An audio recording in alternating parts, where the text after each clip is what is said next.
Glória a Deus, amém? Salve os irmãos com a paz do Senhor Jesus, nosso Senhor e Salvador.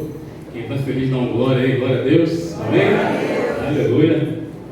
Já senti muito a presença do Senhor nessa noite, amém? E você, meu irmão, está sentindo a presença do Senhor?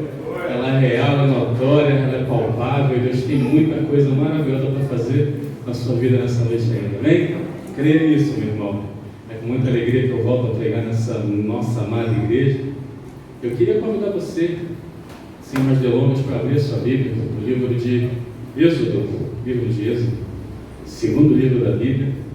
Rapidinho você vai achar, capítulo 7. Quem puder ficar de pé pode ficar, ouvindo a palavra do Senhor. Êxodo no capítulo 7, a partir do versículo 1 até o 3. Amém? E se você quiser já deixar de antemão, a gente vai ler também no livro de Hebreus, no capítulo 3, versículo 7. Tá bom? Êxodo 7, 1 a 3. E Hebreus, capítulo 3, versículo 7 e 8 a partir A. Primeiro livro de Êxodo, capítulo 7, 1 diz assim: Então disse o Senhor a Moisés: Vê que te constituí como Deus sobre Faraó, e Arão teu irmão será teu profeta. Tu falarás tudo o que eu te ordenar, e Arão teu irmão falará a Faraó, para que deixe ir da sua terra os filhos de Israel. Eu, porém, endurecerei o coração de Faraó e multiplicarei na terra do Egito os meus sinais e as minhas maravilhas. Amém? Agora Hebreus, capítulo 3, versículo 7. Hebreus 3, 7. Diz assim: Assim, pois, como diz o Espírito Santo, hoje, se ouvirdes a sua voz, não endureçais o vosso coração. Amém? Glória a Deus. Deus amado, bendito, inunda minha oração, coração do seu servo, Senhor. Nós te clamamos mais uma vez que seja um momento especial de louvor e honra do teu nome. Encha, Deus amado, a nossa vida cada vez mais com o teu Espírito Santo. Acampe os teus anjos ao redor desse lugar, Deus amado. Tira todo impedimento, todo endurecimento de coração e nos abençoe poderosamente nessa noite, Senhor. Seja conosco em nome de Jesus e me usa para a honra e a glória do teu nome, em nome de Jesus. Amém e amém. Podem se sentar. Queria te convidar nessa noite a pensar como está o seu coração, né? Como está o seu coração? Muita gente pode estar com o coração apaixonado nessa noite. Muita gente pode estar com o coração até meio apertado. Muita gente pode estar pensando: irmão, eu fiz 2 pontos essa feira, um cateterismo, mas eu não estou falando disso não, irmão. Estou falando de outros problemas do coração. Outro problema de coração que a Bíblia chama de coração endurecido, coração duro. A gente brincava quando eu era adolescente numa antiga igreja que quando alguém não queria pagar um cachorro quente, quando alguém não queria que a gente fosse na casa dele, chamava: tem pessoa mais de coração duro. Mas não estou falando disso não, irmão. Coração endurecido tem consequências às vezes muito mais maléficas do que uma doença de coração que eu citei aqui, e tem um fim muitas vezes pior até do que a morte terrena, a morte física, que é a morte eterna. Mas vamos primeiro discorrer sobre algumas causas, o que causa essa doença no coração, que é o coração endurecido. E você vai caminhar comigo, para a gente poder andar e saber como evitar essa doença no nosso coração, amém? Primeiro, a primeira causa do endurecimento de coração na vida do homem é a arrogância, a soberba. Quem conhece aquele crente soberbão dele, sabe? Aquele que se acha a última cocada, a última bolacha do pacote, que mesmo o crente não aprendeu o que é humildade com o mestre da humildade, que era Jesus. A gente certa vez tem uma história que eu lembrei de um navio americano que estava passando em águas canadenses, na costa do Canadá. E ele avistou uma luz à frente dele, no navio, em direção e rota de colisão. Eles iam bater. Aí o navio americano solicitou assim: por favor, alterar o seu curso 15 graus para o norte, para evitar a colisão com a nossa embarcação. Aí a resposta que veio lá dos canadenses foi a seguinte: câmbio, recomendamos alterar o seu curso 15 graus para o sul. Aí o comandante já começou a ficar mordido. Ele falou: como assim? Nós somos um navio militar, repito, mude o seu curso 15 graus para o norte. Aí os canadenses responderam mais uma vez, repetindo: recomendamos mudar o seu curso 15 graus para o sul. Aí o capitão virou bicho, ficou alterado, já quicou. Como assim? Fique sabendo que nós somos um navio americano, um porta-aviões, que carregamos não sei quantas fragatas, não sei quantos destroyers, mísseis nucleares e mais o que for, mais de 20 destruidores que tiver na face da terra, e exigimos que vocês mudem o seu curso 15 graus para o norte imediatamente. Aí o canadense respondeu com toda a calma que Deus colocou no coração dele: Senhor, isso é impossível. Nós somos um farol, estamos presos numa rocha. Então, muitas vezes, aí, depois daquele silêncio sepulcral, ele repetiu: mais uma vez recomendamos que o senhor mude 15 graus para o sul para evitar colisão com o nosso farol. Então, muitas vezes nós insistimos em coisas ridículas só por arrogância e por prepotência. E a Bíblia diz que quem é a rocha? Quem é a rocha da nossa salvação? É Deus. E essa ilustração casou bem porque a Bíblia diz que abominável é ao Senhor todo arrogante de coração. E é evidente que não ficará impune. E se nós não percebemos a nossa própria arrogância, a nossa própria prepotência, nós vamos colidir com essa rocha. Nós vamos ir de encontro à rocha, não ao encontro da rocha. Olha a linha de português aí. Porque se nós formos ao encontro da rocha, nós estamos junto a essa rocha. Nós não podemos morar nela, habitar nela. E a Bíblia diz que todo aquele que ouve as minhas palavras e as pratica é como um homem prudente que construiu a sua casa sobre a rocha. Aleluia! Então a primeira coisa para a gente perceber da nossa arrogância é se despir de toda prepotência e perceber e aprender com o Mestre, que era o dono de toda humildade, aquele que tinha todo o poder, que assentava à destra de Deus, se humilhou a si próprio e desceu nesse mundo para pagar como pecador por você e por mim pela sua vida. Então a primeira coisa que a gente precisa entender é que a arrogância traz endurecimento de coração. E o Egito, que a gente leu aqui no capítulo 7 de Êxodo, era a grande nação daquela época, uma das grandes nações. Para quem não sabe, o Egito era uma das poucas nações daquela época que conseguia produzir armas de bronze. E a era do bronze, como a história fala, mudou um pouco as relações de guerra das nações, porque as armas anteriores eram de cobre, e cobre é um material muito fraquinho, não faz arma muito boa. E os egípcios conseguiam fazer carros, espadas de bronze. Então eles dominavam tudo, dominavam o comércio, dominavam as guerras, tomaram conta das nações vizinhas, inclusive a nação que depois viria a ser Canaã, que é a terra prometida aos hebreus. Eles dominaram tudo naquela época. Eles eram a grande nação, a nação cheia de si, a nação mais forte, a nação que tinha também muito orgulho e muita arrogância. E Faraó, quando viu aquela petulância de hebreus, quem esses hebreus pensam que são? Eles vêm aqui dizer que eles vão embora, ele vem dizendo que ele tem poder, que tem um Deus que eu nunca ouvi falar, que faz e acontece, que é poderoso. Ele se encheu de arrogância e a Bíblia diz que o coração dele ficou endurecido. Também para que se cumprisse a palavra do Senhor e os milagres e maravilhas de Deus naquela terra. E o coração de Faraó endurecido levou a negar a soberania de Deus, o poder de Deus, mesmo depois de muitos sinais. Mesmo depois de muitos sinais que Deus tinha dado poder para Moisés fazer. E a gente vai ver o que levou isso na vida de Faraó. Mas a segunda causa, antes de eu falar de Faraó, pelo coração endurecido, é o pecado. Traz para você um pouco, volta aí na sua vida, antes de você se converter, quem não é nascido no berço evangélico aqui, que se converteu na igreja, amém? Levanta a sua mão aí. Pensa um pouquinho na sua vida antes de você se converter. Como que era a sua vida? Como que você tinha um coração duro? Como que era a sua vida com o pecado? Porque o pecado contínuo, e sem que haja arrependimento, já vai ficar com o coração endurecido. Ele endurece o nosso coração. Nós sabemos que se nós confessarmos nossos pecados, Ele é fiel e justo para nos perdoar os pecados e nos purificar de toda injustiça. Está lá em João 9, 1 João 9.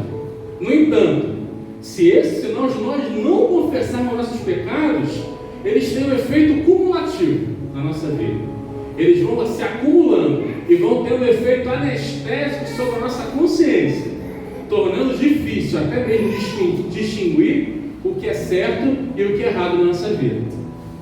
É o que Paulo chama de cauterização da consciência.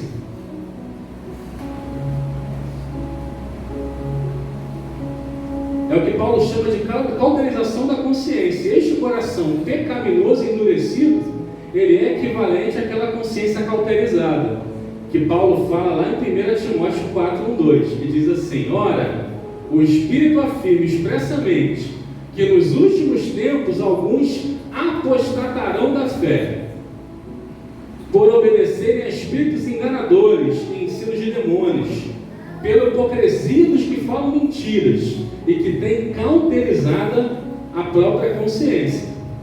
E Jesus, lá em Mateus 24:12, diz: e por se multiplicar a iniquidade, o amor se esfriará de quase todos. Repita comigo: quase todos. Quase todos. Sabe por quê? Quando eu era pequeno, quando eu queria fazer alguma coisa que não prestava, como que minha mãe achava que não era legal, eu falava assim para ela: mãe, todo mundo faz, mãe. O que a minha mãe dizia? Você não é? Pode ser quase todos, mas o amor está aqui nesse lugar, amém? O amor não se esfriou em nós, meu irmão, porque o amor está nesse lugar. O amor nasceu, viveu, cresceu nessa terra e morreu por amor aos nossos pecados. E Ele está aqui hoje porque Ele vive, amém? Jesus está nesse lugar, Ele é o amor da nossa vida. Então já falei a primeira cura para a doença do coração. Se o coração endurecido é uma doença, a primeira cura para o coração endurecido é o amor. A Bíblia diz que o amor é o vínculo da perfeição. O amor é o que te liga de novo no Mestre. O amor é o que faz a gente viver muito mais do que a gente sonhou, acreditou, e nos faz de volta para os braços do Pai, e nos faz ter de novo a salvação eterna. A cura para o coração endurecido, primeiro o amor. Abre comigo lá em Ezequiel, no livro do profeta Ezequiel, no capítulo 36, versículo 26. Ezequiel, capítulo 36, versículo 26. Ezequiel 36, 26. Amém? Diz assim: dar-vos-ei coração novo, e porei dentro de vós espírito novo. Tirarei de vós o coração de pedra, e vos darei coração de carne. Amém? Sabe como que Deus cura um coração endurecido, meu irmão? Te dando um novo coração. Amém? Você pode dar glória a Deus por isso? Deus te dá um novo coração, meu irmão. E para que antes que isso aconteça, você precisa primeiro reconhecer os seus pecados. Para que haja uma mudança da nossa vida, um coração novo, precisamos primeiro reconhecer nossos pecados. Lembra lá do crente soberbão, aquele arrogante, aquele que se acha a última bolacha do pacote? Aqui no Rio a gente não fala bolacha, a gente fala biscoito mesmo, né? O último biscoito do pacote. Esse aí está mal nos braços do Pai. Porque a primeira coisa para a gente ter um coração novo, não endurecido e molinho de carne, precisa ser reconhecimento do pecado. Davi disse assim no Salmo 139, 23: sonda-me, ó Deus, e conhece o meu coração. Prova-me, conhece os meus pensamentos. Vê se há em mim algum caminho mau e guia-me pelo caminho eterno. Que o Senhor possa sondar o nosso coração nessa noite, meu querido. E mesmo aquele caminho mal que a gente nem reconheceu ainda, Ele possa tirar da nossa vida. E possa nos colocar no caminho santo, no caminho reto, no caminho de Deus para a salvação eterna da nossa vida. E esse Salmo de Davi, ele mostra para a gente porque que o próprio Deus declarou que Davi seria um rei segundo o coração dele. Porque Davi pecava. A gente vê na Bíblia quantos vacilos Davi deu. Mas Davi era um homem que reconhecia o seu pecado e percebia o quão miserável ele era depois disso e buscava a Deus para buscar salvação na vida dele e mudança na própria vida. Em contraste com o próprio Saul, que era aquele rei garboso e cheio de si, Davi era uma pessoa humilde e entendia que a vida dele era miserável sem Deus. A nossa vida sem Deus não é nada, meu querido. E a nossa vida no pecado só conduz à perdição eterna. Ele cometeu muitos erros, mas sabia se quebrantar. Sabia quebrantar o próprio coração. Que a gente aprenda com esse homem também a se quebrantar e se humilhar perante o Senhor. Porque Deus no tempo certo nos exaltará em nome de Jesus. E para receber um coração novo, uma nova vida, nós precisamos crer. Crer que isso é possível, porque criação de algo novo, criação de vida e criação de coração, só com Deus, meu irmão. A medicina já avançou muito, eu sei disso. Já tem muitos transplantes, mas ninguém conseguiu criar um coração ainda em um laboratório. E criação de um novo coração espiritual na tua vida, só o Senhor pode fazer. E precisamos crer que só Deus tem esse poder. E Deus não faz de novo, Deus não conserta o coração, não. Porque se o coração é duro, o coração endurecido, Ele podia simplesmente tornar de carne de novo, deixar ele molinho. Só que Deus te dá novo. Deus não é Deus de remendo, meu querido. Ele é um Deus que transforma e traz tudo novo. Deus não é Deus que remenda o vaso, Ele quebra o vaso. Esse processo é difícil, mas Ele quebra o vaso. Ele quebra o vaso e faz de novo. Ele tira o coração de pedra e traz um coração novo. Ele faz tudo de novo. Isso que significa novo nascimento e nova vida em Cristo Jesus. Quando eu penso em novo nascimento, eu lembro num certo homem da Bíblia que falou com Jesus chamado Nicodemos. Está lá em João 3. E a Bíblia diz que era um homem importante, também soberbão lá entre os judeus.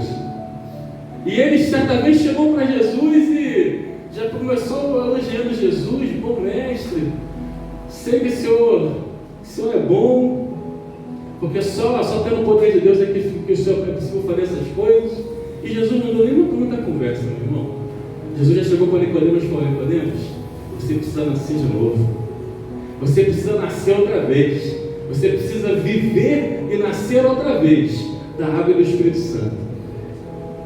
E muitas vezes na nossa vida a gente fica remoendo com coisas antigas, tentando que Deus conserte só aquilo ali, ou aquilo lá, mas Deus quer que a gente possa crer que Ele pode transformar a nossa vida por completo e ter um novo nascimento.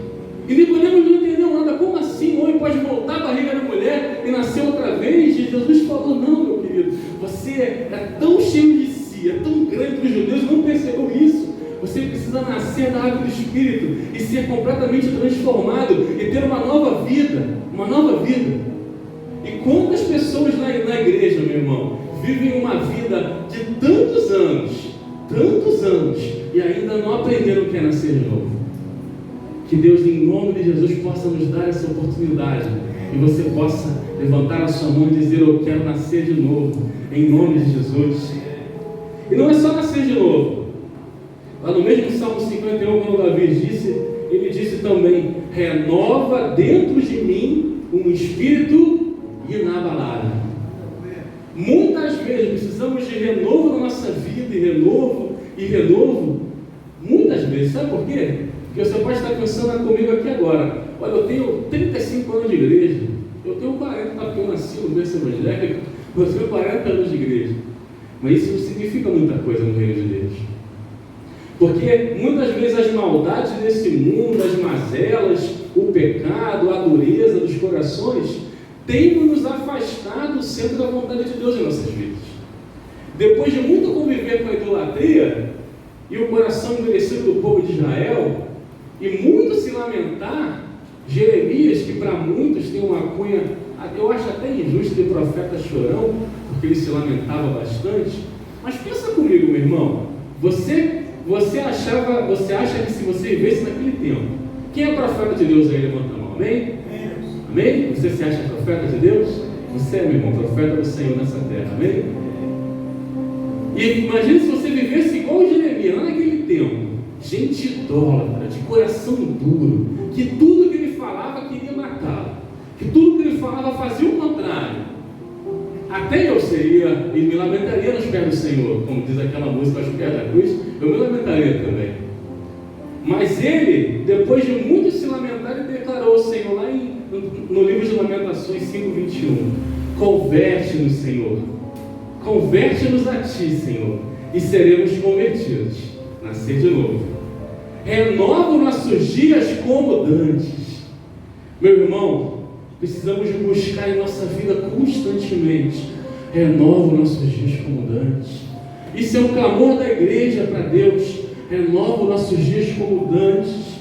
Renova os nossos dias como dantes. Converte-nos e seremos convertidos. Porque a renovação do nosso entendimento, a renovação da nossa mente, é que nos faz sermos capazes de experimentar e comprovar a boa, perfeita e agradável vontade de Deus em nossas vidas, como disse o profeta, disse o apóstolo Paulo em Romanos 12. Mas precisamos ser constantemente renovados. A igreja, nesse mundo tão difícil, tão duro, precisa ser constantemente renovada. A sua vida e a minha vida precisa ser constantemente renovada. Porque muitas vezes a igreja, não percebendo a dureza de coração, deixa adentrar coisas estranhas no altar do Senhor, se deixa levar por coisas malignas, por politicagem, por amor ao dinheiro, por coisas que não são de Deus. Eu queria te convidar a abrir a sua Bíblia lá também, lá em 2 Coríntios, capítulo 4. Tem aqui um chamado e um clamor da igreja. 2 Coríntios, capítulo 4, versículo 1. Diz assim: pelo que tendo este ministério, segundo a misericórdia que nos foi feita, não desfalecemos. Pelo contrário, rejeitamos as coisas que por vergonhosas se ocultam, não andando com astúcia, nem adulterando a palavra de Deus. Antes, nos recomendamos à consciência de todo homem, na presença de Deus, pela manifestação da verdade. Versículo 8: em tudo somos atribulados, porém não angustiados, perplexos, porém não desanimados, perseguidos, porém não desamparados, abatidos, porém não destruídos, levando sempre no corpo o morrer de Jesus, para que também a sua vida se manifeste em nosso corpo. Versículo 16: por isso não desanimamos, pelo contrário, mesmo que o nosso homem exterior se corrompa, contudo, o nosso homem interior se renova dia em dia, porque a nossa leve e momentânea tribulação produz para nós eterno peso de glória, acima de toda comparação, não atentando nós nas coisas que se veem, mas nas coisas que não se veem, porque as que se veem são temporais, são passageiras, são efêmeras, e as coisas que não se veem são eternas. Aleluia! Você pode aplaudir o nome do Senhor. Glória a Deus. Que nós estejamos em nome de Jesus, com nossos olhos fixos, a nossa vida sempre atenta para as coisas que são eternas, para as coisas que são do céu, não para as coisas que são passageiras dessa terra. Que a igreja possa perceber que o mais importante na igreja não é as coisas desse mundo, mas as coisas que são do céu. Amém? E o coração endurecido, meu irmão, ele se recusa a ouvir a palavra de Deus. Se recusa. Mesmo após ter dado todo o poder para Moisés, Deus tinha dado poder para Moisés e Arão, para fazerem sinais e maravilhas. E após a primeira praga lá no Egito, que foi aquela transformar as águas em sangue, Faraó nem cogitou obedecer a Deus. Esse era muito teimoso, endurecido mesmo. Outra pessoa que era completamente teimosa e não queria ouvir a voz de Deus de jeito nenhum, a palavra de Deus, era um profeta chamado Balaão. Balaão, que está lá em Números 22, era um profeta, e era um profeta mesmo, porque ele ouvia a voz de Deus. Ele falava, e ele ouvia a voz de Deus. Mas ele tinha um coração tão endurecido pela própria arrogância e pelo pecado dele, que ele foi contratado para amaldiçoar o povo de Deus. Mesmo que ele aparentemente tivesse a intenção de desobedecer a Deus, ele no coração dele tinha mais intenções. E Deus enviou um anjo 3 vezes para matá-lo. E ele foi salvo pela jumenta dele, que recebeu, toda vez que ele foi salvo, as 3 vezes a jumenta recebeu uma surra de Balaão. O anjo se colocava na frente da jumenta, e a jumenta se desviava, e Balaão dava uma coça na jumenta. Fez isso de novo, e Balaão dava uma coça na jumenta. E na 3ª vez que ele fez isso, a jumenta, o próprio Deus deixou que Balaão visse aquele anjo. E além do mais, depois que ele viu o anjo, Deus permitiu que a jumenta falasse com ele, e a jumenta perguntou: vem cá, desde quando eu ajo assim? Aí tu imagina a jumenta falando com você, meu irmão, agora. Queria te convidar a isso. Imagina, dá um milagre que é uma jumenta falando com você.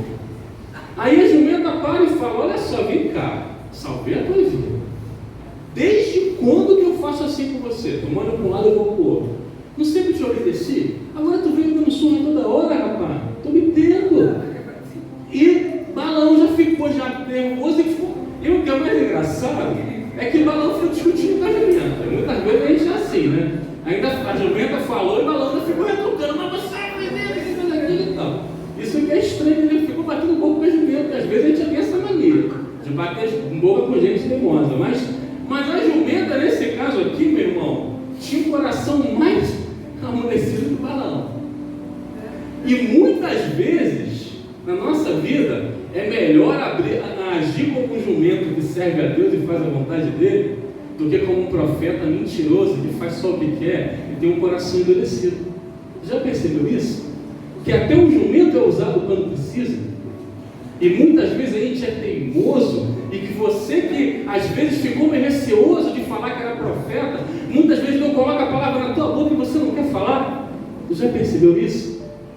Muitas vezes a gente age como uma pessoa teimosa e arrogante, tem medo de ser profeta e medo de ser usado. Mas Deus quer aprender a abrir a tua boca para ser usado, muito mais do que Balaão e uma jumenta, meu irmão. Você é profeta sim, em nome de Jesus. Deus vai te usar para falar a vontade dele, a palavra dele, e o que ele precisa falar para esse mundo tão perdido e perverso. Deus vai te usar em nome de Jesus. Você crê nisso? Aleluia! Outra pessoa que foi usada poderosamente para trazer algo bom para a vida de alguém foi a serva de Naamã. Quem estava aqui no encerramento da campanha das quintas-feiras aqui? A pregadora falou sobre Naamã e isso me chamou muita atenção. A postura daquela serva. Para quem não sabe, aquela serva foi levada cativa lá para a Síria, ela foi escrava. E mesmo assim, quando viu Naamã todo cheio de lepra, Naamã era um cara, como é? Teimosão e soberbão. Ele era cheio de si, capitão do exército sírio, mas ele era leproso. E muitas vezes você pode ter até uma certa arrogância no teu coração, mas no fundo, a gente sempre tem uma leprinha. No fundo, sempre tem alguma coisa que nos dá vergonha. E isso a gente precisa perceber e se voltar para Deus, para que a gente não precise se envergonhar daquela doença. E aquela serva de Naamã teve um coração tão tranquilo, tão bom, que ela mesmo sendo escrava, ela falou assim: olha, quem dera, ela disse para a senhora dele: tomara, como está lá em 2 Reis 5:3, tomara o meu Senhor estivesse diante do profeta que está em Samaria, lá em Israel, ele o restauraria da sua lepra.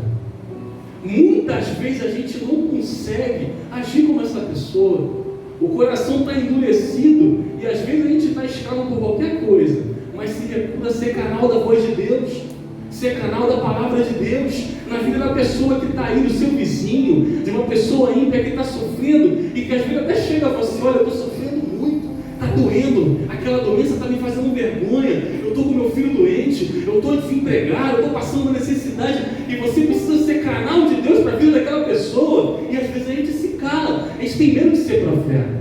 E essa pessoa falou assim: olha, essa menina falou que em dera se ele tivesse lá em Samaria, que pudesse ir lá e falar com esse profeta. E quantas vezes Deus quer que a gente diga assim para o nosso vizinho: quem dera você fosse no Deus da Tijuca, porque lá tem profeta também. Quem dera você fosse lá e recebesse a palavra de Deus e fosse curar dessa sua enfermidade. Quem dera você pudesse ir lá, porque você seria transformada, sua vida poderia ser mudada. Deus queria que você falasse isso, mas você se cala, meu irmão. Muitas vezes eu me calo também, mas Deus quer te usar para falar a vontade dEle, para alcançar muitas e mais vidas, para que essa igreja aqui seja repleta de pessoas sedentas pela palavra de Deus, sedentas pela vontade e por ser curada, por ser transformada a sua vida. E o que é mais interessante é que a mulher de Naamã, quando ouviu isso da escrava, ela creu e falou com Naamã. Depois de Naamã, mesmo do jeito torto dele, soberbo, ele creu também. Ele foi lá e falou com o rei da Síria. E o rei da Síria, de alguma forma, falou: pode ser verdade, creu também. E foi lá e mandou uma carta para o rei de Israel. Mas quem duvidou? O próprio rei de Israel. O rei de Israel começou a rasgar as vestes: meu Deus, caramba, o que eu vou fazer? Eu sou Deus para curar alguém? Como assim? E muitas vezes a gente está dentro da igreja, não tem consciência do poder, não crê no poder de Deus na nossa vida. Porque Deus quer e tem todo o poder. A Bíblia diz que não há nada impossível para Deus. E o próprio rei de Israel não conhecia o profeta que estava lá em Samaria, que era Eliseu, e não conhecia o poder de Deus que agiu tantas e tantas vezes para salvar Israel, e tantos milagres fez. A gente precisa ser muito mais como o irmão. A gente precisa ter o coração e disposição dessa menina, e não ser com o coração endurecido.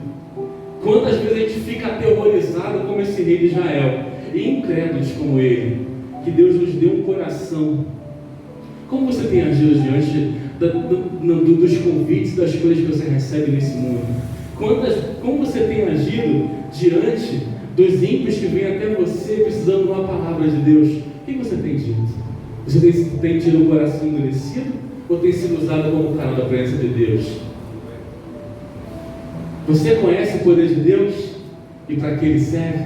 Você conhece o Deus dos impossíveis? Quando tem alguém diante de você, você fala essa palavra.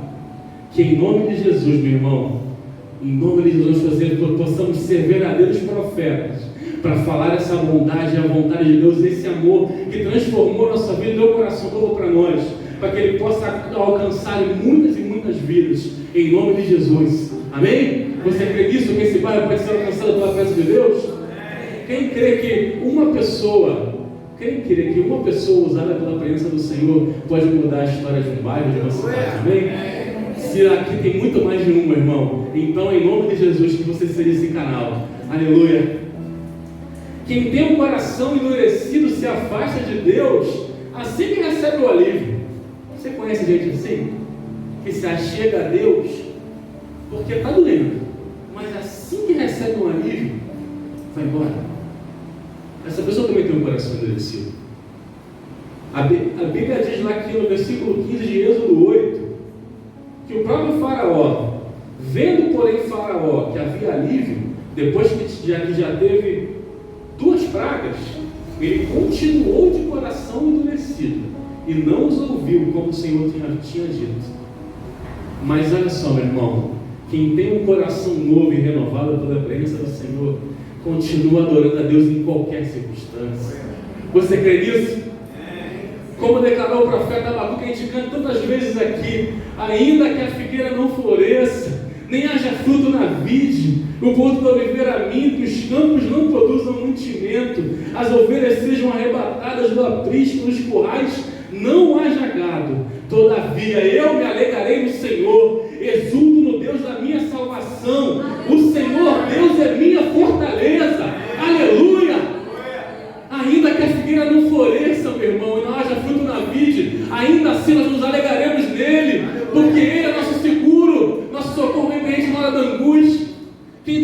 coração renovado, ele vai dar uma glória a Deus.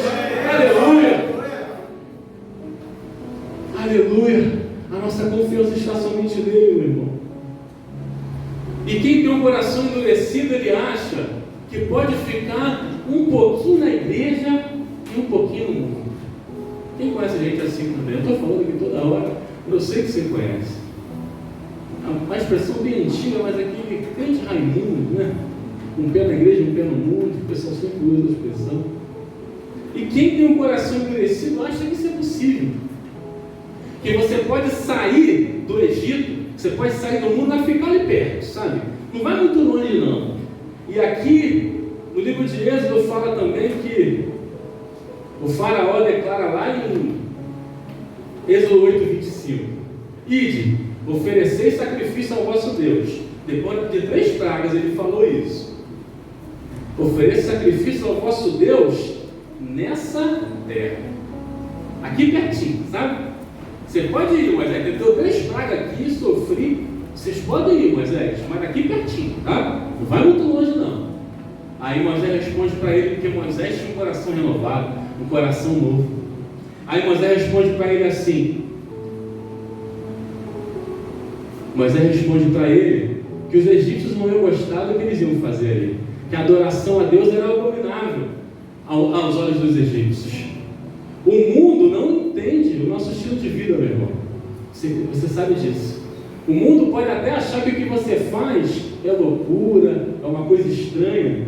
É por isso que não dá para servir a Deus senhores. Não é possível a gente ter um pé na igreja, a gente querer se achegar na terra prometida, mas ficar ali pertinho do Egito. Não é possível a gente ficar tão perto que não se desvencilhe dos grilhões do pecado e da vida anterior que a gente tinha. Por isso que Deus dá um coração novo. E a Bíblia diz que tudo se fez novo. A Bíblia diz para que nós tenhamos uma nova vida. Amém? Que nós possamos abandonar o pecado e as coisas que estão lá no mundo e no Egito. Quem tem um espírito renovado sabe que nós somos um povo separado. Aleluia. Está lá em 1 Pedro 2,9. Nós somos separados. Vós, porém, sois raça eleita, sacerdócio real, nação santa, povo de propriedade exclusiva de Deus. Para quê? A fim de proclamares as verdades daqueles que vos chamou das trevas para a sua maravilhosa luz. Amém? Nós somos separados, meu irmão. Não dá para ter o meio termo. Não dá para ficar pertinho. E Moisés sabia disso. Quem tem um coração de endurecido acha normal deixar pessoas para trás. Até os familiares. Acha que é normal andar sozinho. Veio a 5ª praga, peste nos animais, e o coração de Faraó duro. Veio a 6ª praga, úlceras, doenças, uma situação lastimável. Todo mundo ferido. Os próprios magos lá do lado do Egito não podiam nem chegar na frente de Moisés, que já ficava aterrorizado. Coração de Faraó duro. Veio a 7ª praga, uma chuva de pedras. Aí Faraó até aparentemente começou a se arrepender, mas foi só aparência. Antes da 8ª praga, lá por pressão dos egípcios, lá dos magos, Faraó chega na frente de Moisés e fala: olha só, Moisés, então tá bom, vamos lá, você pode ir, mas ide e servir ao Senhor. Mas quantos vão contigo, hein? Vão quantos? Tá bom, vocês podem ir para quantos, mas vão quantos com você? Respondeu Moisés: havemos de ir todo mundo, os nossos jovens, os nossos velhos, os nossos filhos, as nossas filhas, os nossos rebanhos, o nosso gado. Havemos de ir, porque temos de celebrar festa ao Senhor. Quem tem o coração renovado pela palavra de Deus sabe que não pode ficar ninguém para trás, meu irmão. Se você tem alguém na sua vida, na sua família, que você ama muito, que ainda está lá no mundo, creia em nome de Jesus, Deus tem promessa para a sua vida e para a sua família. Deus tem promessa para você, meu irmão. Você pode, se você pode ser usado como um canal para que Deus mude toda a sua família. Amém? Quem crê nisso? Eu tenho muitos testemunhos de pessoas aqui na igreja que começou, ela foi a primeira a se converter, e várias coisas se converteram. A mãe se converteu, o pai se converteu, o irmão se converteu, o marido se converteu, o filho se converteu. Em nome de Jesus, Deus tem promessa para a nossa família. Você, mesmo que precise do arrependimento de cada um, isso é individual. Não é um passo de mágica, eu queria deixar isso claro para você. Mas você vai ser canal para falar desse amor na vida da sua família, das pessoas que você ama, dos seus amigos, em nome de Jesus. Não vai ficar ninguém em nome de Jesus. Ninguém vai ficar para trás. E quem tem o coração renovado pelo Senhor sabe disso, não vai ficar ninguém. Você vai levar esse testemunho da transformação que Deus fez na sua vida para a vida da sua família também. Mesmo que demore, meu irmão, e às vezes pode demorar, às vezes pode demorar anos. Quantas vezes a promessa demorou? O próprio salmista diz: esperei com paciência no Senhor e Ele ouviu o meu clamor. Pode demorar, mas durante o processo você continue crendo, porque aquele que começou a boa obra na tua vida é fiel para completá-la. Aleluia! Ele é fiel para completá-la. Quem tem o coração endurecido não quer abrir mão das coisas desse mundo. Ele não quer abrir mão. Ele acha que é normal que tudo dele fique no mundo. Lá também no livro de Êxodo, capítulo 10, 24, depois da nona praga, das trevas, a escuridão cobriu toda a terra do Egito. Então o faraó chamou Moisés e disse: Ide, serviu o Senhor, fiquem somente os rebanhos e o vosso gado. As vossas crianças irão também convosco. Respondeu Moisés: esse é um coração renovado e transformado pela presença de Deus. Respondeu Moisés: também tu nos tem de dar em nossas mãos sacrifícios e holocaustos, que ofereçamos ao Senhor nosso Deus. Também os nossos rebanhos irão conosco. Nem ficará apenas uma unha, não ficará nenhuma unha no Egito.